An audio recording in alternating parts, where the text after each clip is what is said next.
eager to learn more about this interesting idea that I heard, at least via email.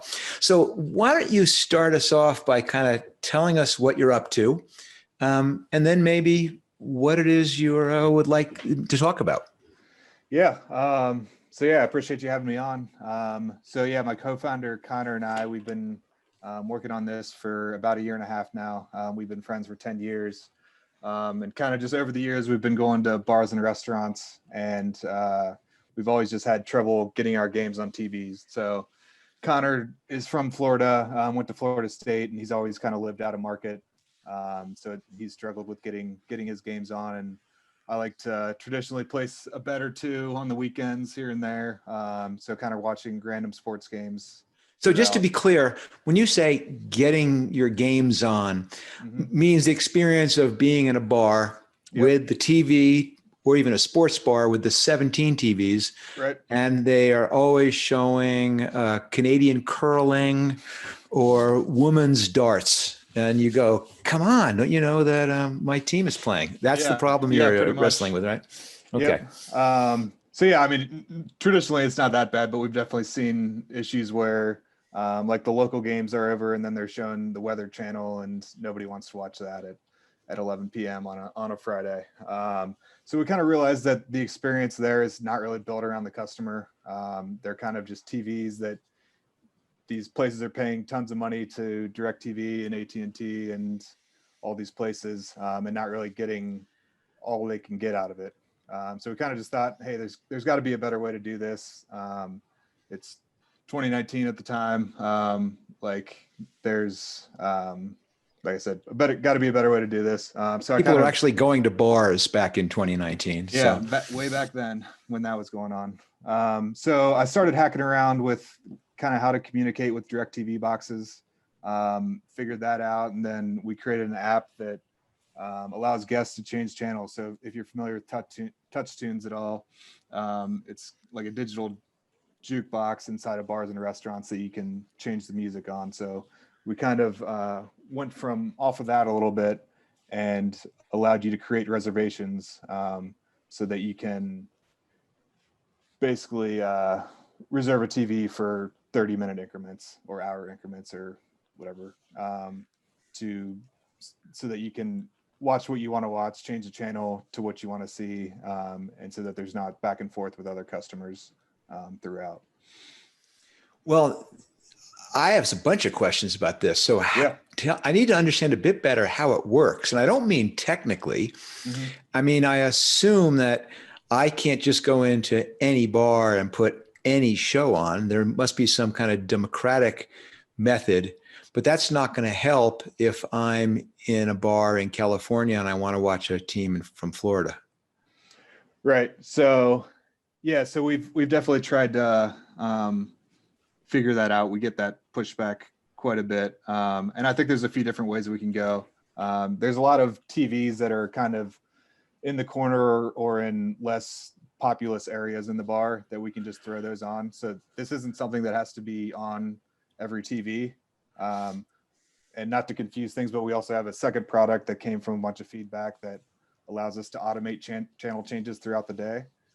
So we kind of just plan to put the Florida State game on in the Tallahassee area or the Ravens game on in the Baltimore area and make sure kind of those big games are always on most of the TVs. And then we can kind of use this app in other areas for guests to change themselves. So for the first product, just give me a quick walkthrough of if I have this on my phone, how does it work? I mean, in practice. Yeah, so you open up the app.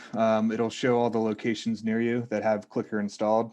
You click on the location, you get a guide of all the channels that are sorted by kind of relevancy and mostly sports. You click on those, and then TVs that are enabled will have a label on the TV 1, 2, 3, 4, and then you click on that, and then it just zaps the channel from there.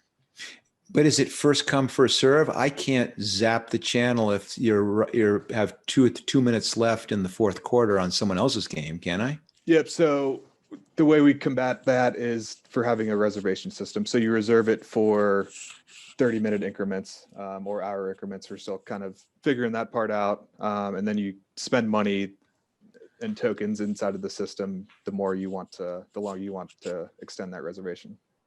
And then people cannot change the channel on top of your reservation, basically. And I'm sorry, and people pay for the reservation? Yep. Okay. Yep. So there's an auction methodology here. If you really want to watch the women's dart championship, sure, and you're willing to pay up, yep, all well, and you split the revenue with the bar. Yep. So you described it at one point as a future tense, but also as a present tense. So give me a sense of where you are. Are you actually installed in bars? Are you running now? Or are people using this? Yeah, so we're live at a few locations here in Cincinnati, 3 of them here, and then a sports book out in Colorado. And been getting decent usage, especially at one place here, Buffalo Wings and Rings in Cincinnati.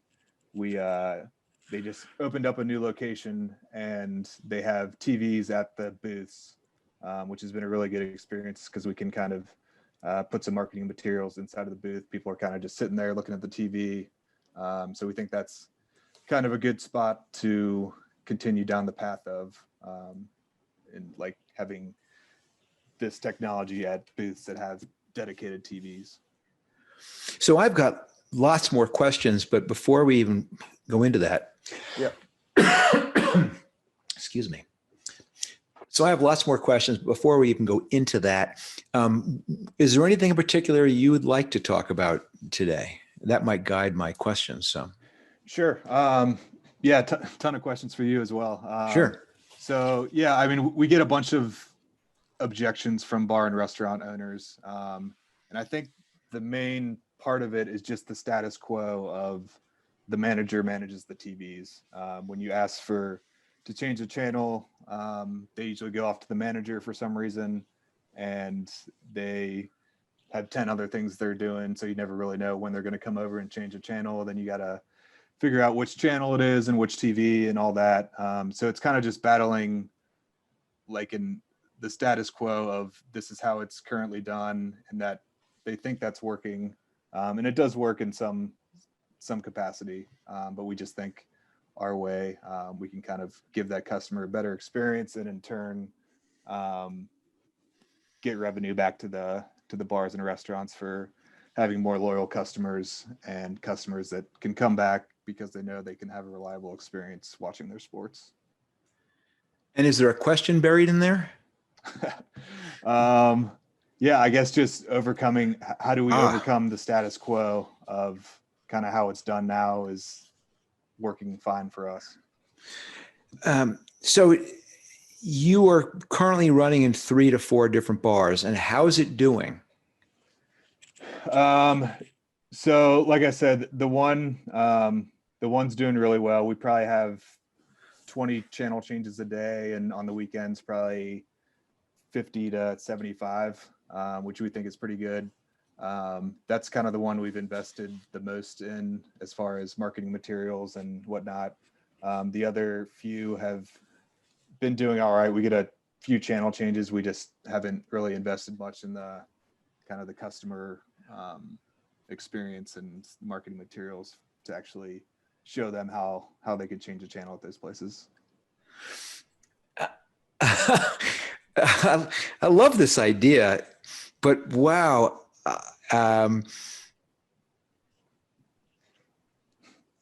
You just seems like anarchy rather than solving the problem. And listen, just for context, at one point way back in my illustrious career, I actually did manage a bar that actually did have TVs in it. And I can tell you firsthand exactly why the rule is no one touches the damn TV except for the manager. And it's because I found out conclusively that there's 2 sources, big sources for fights in bars. And first place for fights in bars is equal parts pool tables, liquor, and women. leads to a fight. Number two, though, is someone goes up and changes the channel. Okay. So I clearly get it why the rule is manager always touches it. So I think the objection you're overcoming is not the manager wants to do this, or that somehow the manager has the magic programming touch, that he's really reviewed the demographic profile and knows that, no, from 4 to 7, we're going for the younger demographic, which is why I'm going to put on X Games. He's basically going, someone has to make the decision. And if it's not me, there's going to be a fight. So I think the thing that you're really trying to address in the bars is something else, which is positioning this not as overcoming some objective, because you'll never get there. It's really saying, what is the benefit to the bar of putting your system in, as opposed to solving a problem, which is the total backward from the advice I usually get. I go, focus on solving the problem. Mm-hmm. But the problem is everyone fights over it, that people are always unhappy. So the question is, what does this do that really helps the bar other than that? And a couple of them could be things like programming, which is that your system is higher on customer sat, if in fact it is, although I'm sometimes scared. That's one of the things that I'm laughing about. Is it really? The other one is revenue, which is taking your television and turning it from an expense into a revenue center. Mm-hmm.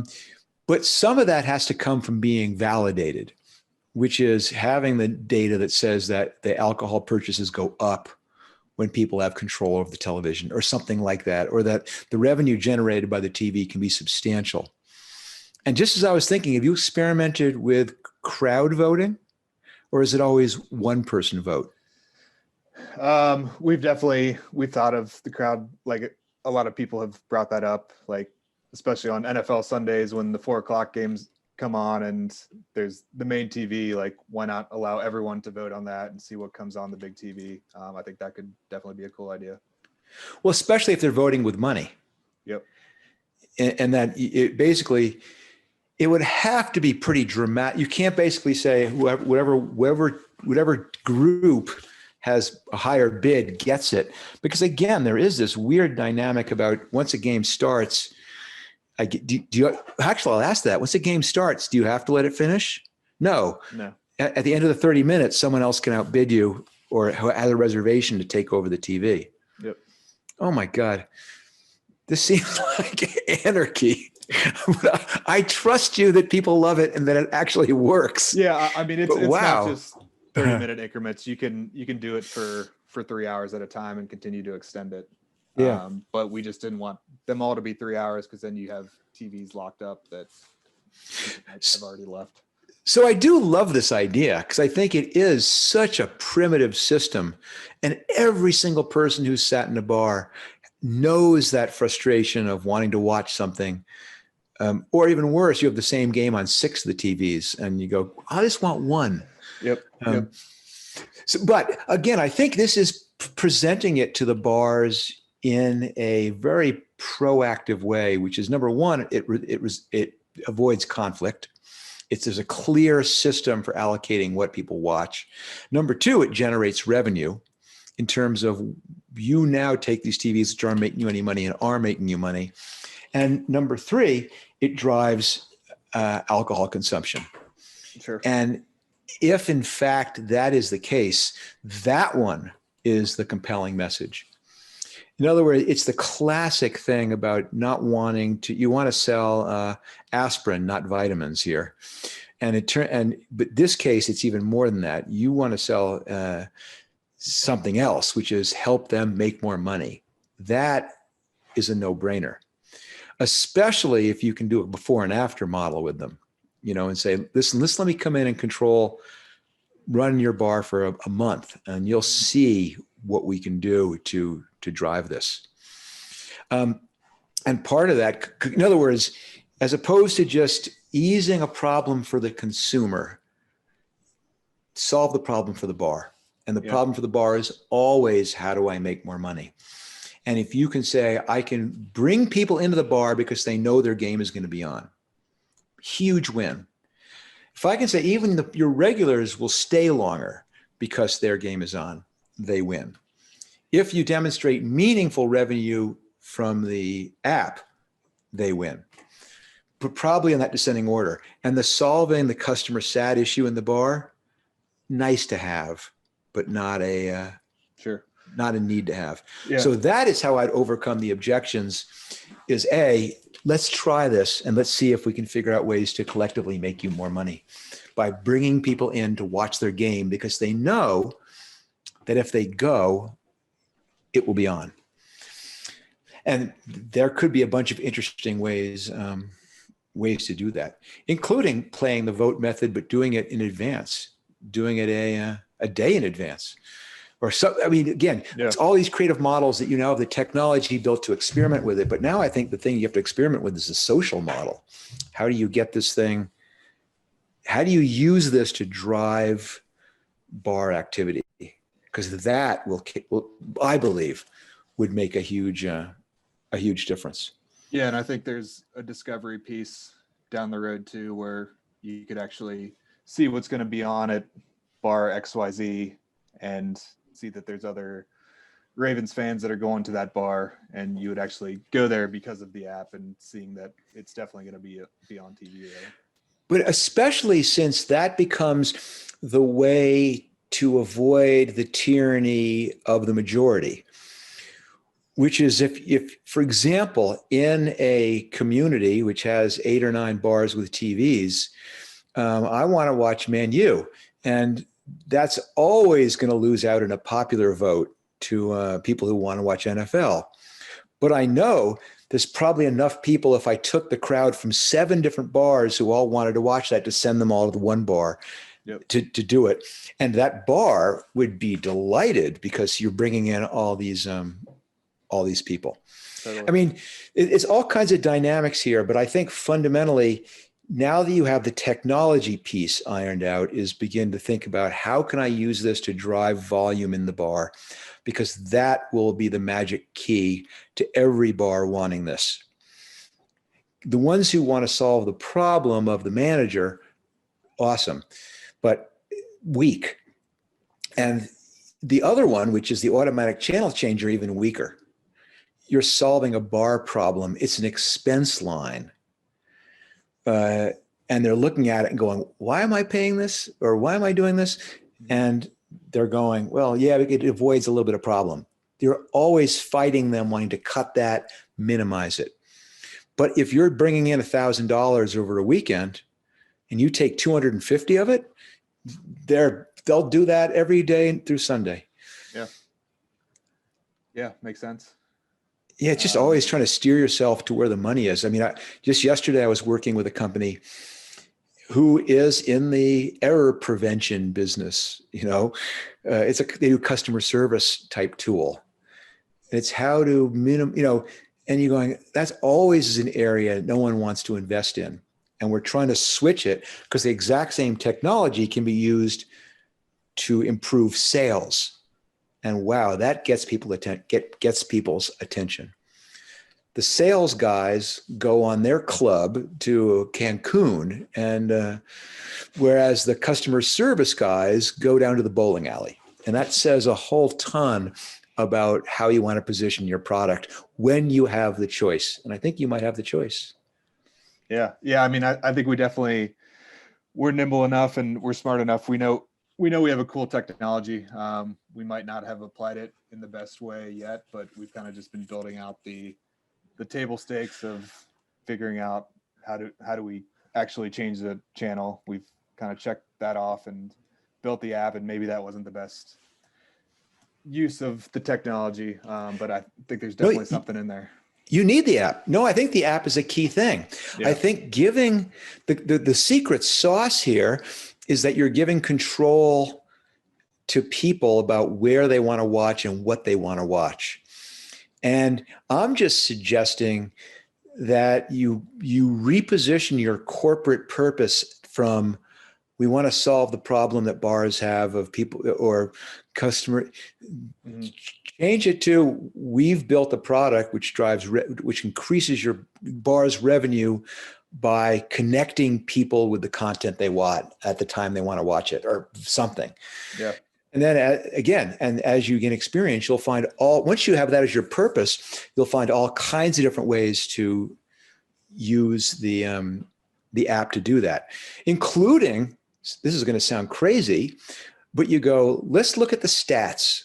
We have tied into your register system. And it's amazing, isn't it, that when you show rugby, you make a lot more money than when you show darts. Yeah. And you didn't know that. You suspected that. We're able to demonstrate that. And we're able to now make people, we weight that more aggressively in the voting system. I don't know. Yeah. I'm often into the speculative funville, which I always tell entrepreneurs not to do. But no, there's a bunch of data that you get to with just what's on TV and what people are spending money on. That's super interesting too. Yeah, I think it's kind of cool. And I know everyone's kind of bugging you about the voting one, but voting with money is a really interesting idea because it turns it into a game. Mm-hmm. It turns watching the game into a game, which is, can I recruit enough people to outvote? And it ticks down because you know that this game is going to end at 4:00, and there's two choices of what you shift to at 4:01. Mm-hmm. And as it's ticking along, you're showing the leaderboard. I mean, there's all kinds of gamification of it's drinking games meets sports television. No, and it's also bringing the living room experience of being able to control a TV into your bar's ambiance and environment of good wings and any beer you want and all that stuff too. I love that. That's really cool. But let me ask you, so just put yourself in a customer's shoes. What's the Nirvana experience of you walking into a bar in New York or whatever, wanting to get the Man U game on? What's that experience look like at a Clicker bar?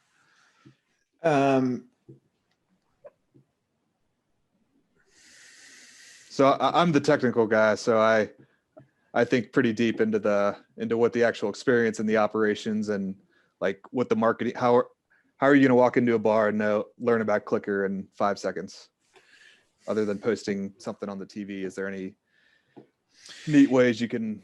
Those are two different dynamics, because one is the dynamic of customer acquisition, which is, you say, how do I know there's this thing called Clicker? And we could brainstorm a bunch of interesting ways to do that. The other one is, how does the experience work to make this an app that people always want to use? And again, if you accept my premise that we want to use this as a revenue generator for bars, how do you make that a reality? And the reality would be, if I do want to watch soccer, I have the Clicker app, which tells me two things. One is that this bar is already planned to show this, that customers have already voted to show this, that it's going to be on, it's in the queue. And then I know where to go. And that's an easy one. The other one is to go, these bars near you have this program. And in fact, there are TVs that are still up for, I want to watch this. Here's two bars that have three, each one of them has a TV, which is still bidding. Yep. And the bid closes here. Would you like to lock it in, or would you like to add your dollars to the vote, which you only take if it wins? Some mechanism. It could be even a, guys, see, I love this kind of stuff, but it could be a version of Buy It Now, which is, you can bid, or if you want, for $20, you can lock it in. Yeah.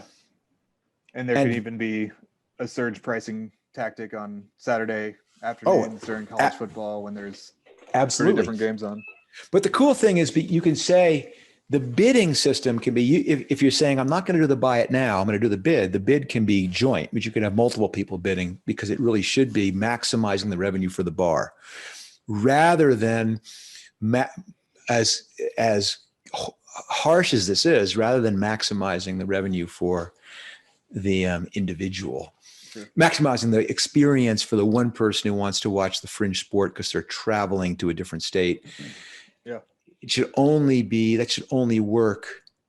It could work because again, you can combine a bunch of people who are each minorities in their own bar, but if they join forces, they can own a TV in the other one. That becomes the Man U bar every time the league is on. Sure. But anyway, the point here is because you can drag me into playing the detailed tactics game, which I fall for every time. The conceptual piece here is it's much, much easier to design your product if you set the right target for it. And my suggestion is that rather than saying you're solving the problem for the person who's traveling in a different city and wants to watch the minority sport, I think if you position that product to solve a problem for the bar, which is how do I make more money, you've got a real winner.